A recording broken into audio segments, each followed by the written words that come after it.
श्री सद्गुरू कृपा अकॅडमीमध्ये आपलं सर्वांचं स्वागत आहे. विद्यार्थी मित्र, बघा आता आपण आजचं जे काही 9 एप्रिल करंट अफेअर आहे ते या ठिकाणी पाहूया.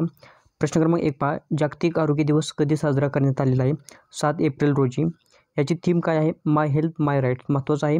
याची सुरुवात कधीपासून झाली? 1950 पासून झालेली आहे. WHO फुलफॉर्म महत्त्वाचा आहे या ठिकाणी, वर्ल्ड हेल्थ ऑर्गनायझेशन. याची स्थापना 7 एप्रिल 1948 रोजी झालेली होती आणि त्यामुळे जागतिक आरोग्य दिवस या दिवशी साजरा करण्यात येतो. अलीकडेच 5200 वर्ष जुने हडप्पा वसाहत कोठे सापडलेले आहे? कच्छ, गुजरात या ठिकाणी. केरळ विद्यापीठातील पुरातत्वशास्त्रज्ञांनी विविध संस्थांच्या सहकार्याने हडप्पाची महत्त्वाची वस्ती शोधून काढलेली आहे. हडप्पा संस्कृतीचा शोध दयाराम साहनी यांनी 1921 लावलेला आहे. महत्त्वाचा पॉईंट आहे. आता हे हडप्पा ॲक्च्युली कुठं आहे? तर हे रावी नदीच्या काठावर वसलेले पाकिस्तानचे माडगोमेरी प्रदेशात आहे. जे दयाराम साहनी यांनी काय केलेलं आहे? त्याचा शोध लावलेला आहे. आता आपण लगेच गुजरातबद्दल या ठिकाणी माहिती पाहूया. राजधानी गांधीनगर आहे. मुख्यमंत्री भूपेंद्र पटेल आहेत. राज्यपाल आचार्य देवव्रत आहेत. गुजरातमधील काही महत्त्वाचे नॅशनल पार्क आहेत या ठिकाणी. गिर नॅशनल पार्क, कृष्ण मृग राष्ट्रीय उद्यान, नाल सरोवर पक्षी अभयारण्य. महत्त्वाचं लोकनृत्य आहे गरबा हे. अलीकडेच कोणत्या केंद्रीय मंत्र्यांनी 2025पर्यंत युरिया आयात बंद करण्याची घोषणा आखलेली आहे? मनसुख मांडविया यांनी. आता आपण काय करत आहोत? नॅनो लिक्विड युरिया आपण भारतामध्ये तयार करत आहोत, बरोबर. त्याच्यामुळं जी काही बाहेरून आयात करायची जी काही आपली गरज होती ते आता गरज इथून पुढे भासणार नाही. या ठिकाणी पहा, नॅनो लिक्विड युरिया आणि नॅनो लिक्विड DAP यासारख्या पर्यायी खतांचा वापर करण्यासाठी प्रोत्साहन देणे हे या ठिकाणी महत्त्वाचं धोरण आहे.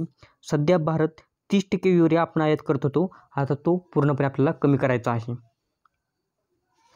स्पेशल प्रोटेक्शन ग्रुपमध्ये नुकतेच महानिरीक्षक म्हणजेच इन्स्पेक्टर जनरल IG म्हणून कोणाची नियुक्ती करण्यात आलेली आहे? लव कुमार यांची. महानिरीक्षक, inspector general, IG. Director general कोण आहेत? तर DG.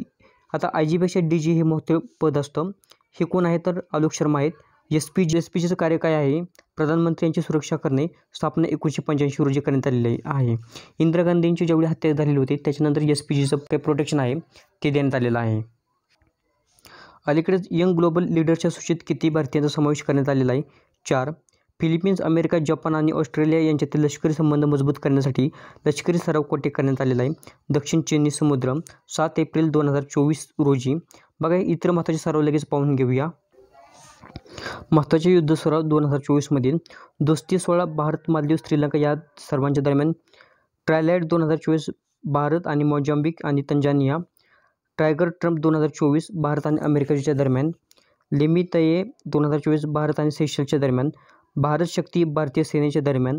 सी डिफेंडर्स 2024 हा युद्धाभ्यास भारत आणि अमेरिकेच्या दरम्यान झालेला आहे.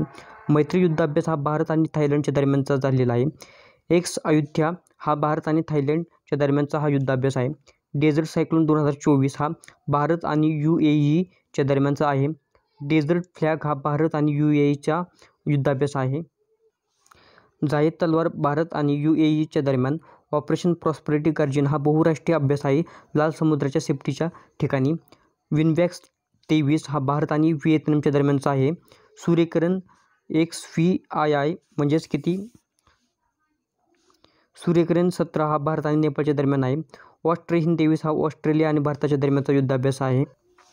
एक संप्रीती भारत आणि बांगलादेश यांच्या दरम्यानचा हा युद्धाभ्यास आहे. मेघालय येथे या ठिकाणी आयोजित करण्यात आलेला होता. युद्धाभ्यास 2023 हा भारत आणि अमेरिकेच्या दरम्यानचा आहे. आशियन लष्करी सराव हा आशियाचे 10 सदस्य देशांचा हा युद्धाभ्यास आहे. ब्राईट स्टार 23 हा भारत, अमेरिका, कतार, सौदी अरब, मिस्र आणि ग्रीस या दरम्यानचा हा युद्धाभ्यास आहे. अलीकडेच नाटोने या ठिकाणी नाटो आहे. अलीकडेच नाटोने कोणत्या देशाला मदत करण्यासाठी पुढील 5 वर्षात $100 अरब देण्याची घोषणा केलेली आहे? युक्रेनने. 19वी SCO सुरक्षा परिषदेची बैठक कोणाच्या अध्यक्षतेखाली झालेली आहे? कझाकस्तान. विद्यार्थी मित्र, बघा, डेली करंट रोज पाहत राहा आणि पुढील लेक्चर्स नवीन काही करंटसोबत आपण पुढे